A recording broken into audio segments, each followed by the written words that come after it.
Olá, estamos aqui para apresentar um caso clínico que retrata uma intoxicação por morfina em uma paciente asmática, onde iremos relatar o caso, explanar sobre a fisiopatologia da asma, o seu diagnóstico, o mecanismo de ação das drogas utilizadas no caso e o tratamento específico para o caso em questão. O grupo é composto por Débora Lima, Kessia Karina, Letícia Giovana, Maria Elane e Milena Maria. MP, mulher de 29 anos, foi encaminhada a um alergologista para investigação de anafilaxia no perioperatório. Tinha sido diagnosticado com câncer de tireoide e realizou uma tireoidectomia. Negava antecedentes de atopias ou alergias, havia realizado diversos procedimentos dentários sem intercorrências, negava o uso de drogas. A tireoidectomia foi iniciada, porém, após 5 minutos da indução anestésica em que foram utilizados propofol, fentanil, ketamina, cisatracúrio, morfina e bupivacaína, a paciente evoluiu com hipotensão, bradicardia, urticária e broncoespasmo, culminando em parada cardiorrespiratória. A PCR foi revertida após 6 ciclos de manobras de ressuscitação cardiopulmonar e a cirurgia foi cancelada. A paciente recuperou-se completamente em poucos dias de internação em unidade de terapia intensiva e obteve alta pela equipe assistente. A equipe médica iniciou a investigação de anafilaxia perioperatória após a reinternação hospitalar da paciente devido à urgência do diagnóstico do agente causal da reação, de forma que a tireoidectomia fosse remarcada com segurança. Realizou-se revisão do prontuário da internação prévia, bem como da ficha anestésica. Antes do início de todos os testes, a paciente assinou o termo de consentimento livre e esclarecido. Ao conversar com o médico, o paciente relata ter esquecido de informar que possui asma. A partir dessa nova informação, o médico esclarece e reconhece a causa da anafilaxia no perioperatório. Bom, nosso caso clínico se trata de uma paciente portadora de asma brônquica. Então, vou falar um pouquinho agora da fisiopatologia da asma. Então, a asma é uma doença inflamatória crônica das vias aéreas inferiores, que é caracterizada por uma hiperresponsividade brônquica a variados estímulos, com consequência da obstrução do fluxo aéreo de caráter recorrente e tipicamente ela é reversível. A principal característica fisiopatológica da asma é a inflamação brônquica e ela é resultante de um amplo e complexo espectro das interações entre células inflamatórias, mediadores e células estruturais das vias aéreas, mastócitos, eosinófilos, linfócitos e seus produtos associados aparecem especialmente proeminentes nas vias aéreas de pacientes com asma.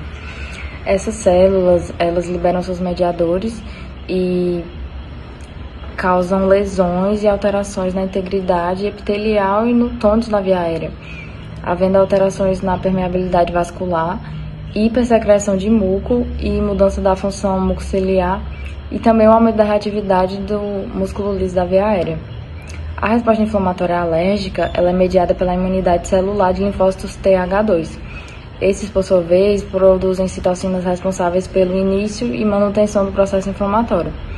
A interleucina 4 ela tem papel importante no aumento da produção de anticorpos IgE específicos ao alérgeno.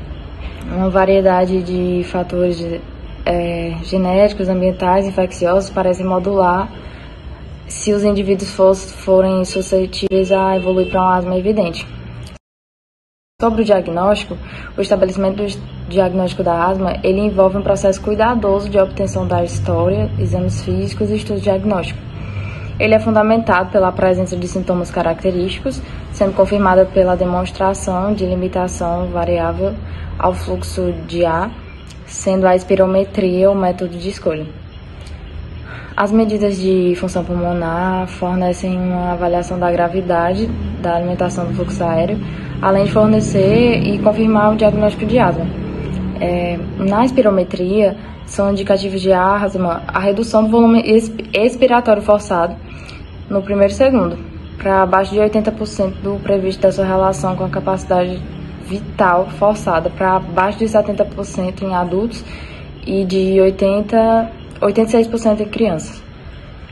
Esse diagnóstico vai ser reafirmado quando a alteração da espirometria desaparecer ou melhorar significativamente após o uso de algum broncodilatador.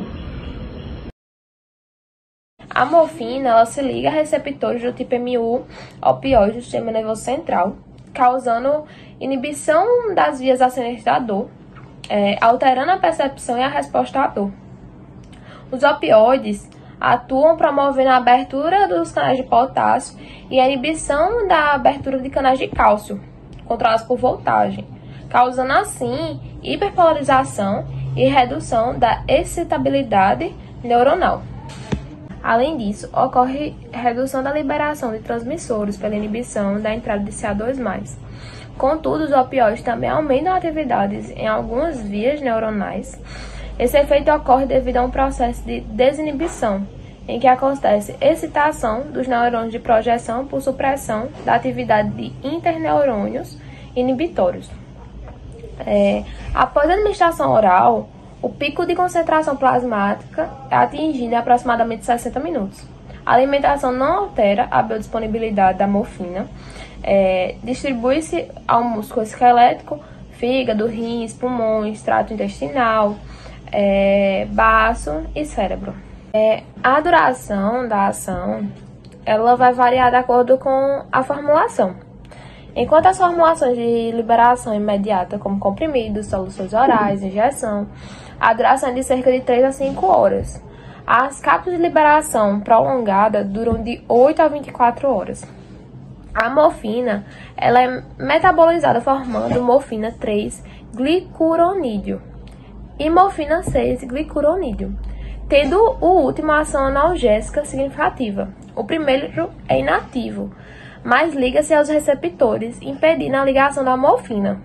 A morfina e a meperidina, frequentemente utilizadas no pré e pós-operatório, devem ser evitadas por afetarem o tônus broncomotor, através da liberação de histamina ou através da modulação de receptores colinérgicos e não colinérgicos em células de músculo liso peribrônquicas. Elas deprimem também a resposta central à hipoxemia e à hipercapnia, mesmo em baixas doses, especialmente em crianças, em pacientes debilitados e pneumopatas. Drogas narcóticas sintéticas mais novas, como fentanil, alfentanil, sulfentanil e remifentanil, elas não liberam a histamina. Outro problema é a heterogeneidade de mastócitos, com respostas diferenciais ao efeito de desgranulação direta. Por exemplo, os mastócitos da pele humana, elas se desgranulam in vitro na presença de morfina, mas os dos pulmões humanos, intestinais ou cardíacos, não liberam histamina após estímulo similar. Agora eu vou falar um pouco sobre a questão do tratamento do caso visto anteriormente. Eu vou falar sobre como é que vai ser feito o tratamento. O que aconteceu foi que a paciente ela é asmática e acabou usando morfina, então ela teve um choque de anafilaxia. Alguns dos efeitos da morfina vai ser depressão respiratória, parada respiratória, depressão circulatória, choque. Então, a morfina ela é contraindicada para pacientes asmáticos e pacientes que têm crise de asma brônquica. Então, quando acontece uma reação dessa, os cuidados têm que ser feitos na emergência e por médicos intensivos. E o que vai ser usado vai ser um antídoto que vai ser naloxona. Então, para esses casos, quando ocorre isso, vai ser feito o tratamento com naloxona, que naloxona vai ser um antagonista puro que pode reverter os agonistas, que no caso os agonistas vão ser a morfina, o fentanil, o sulfentanil. Então, o tratamento dessa paciente vai ser baseado em um reversor, que vai ser a naloxona.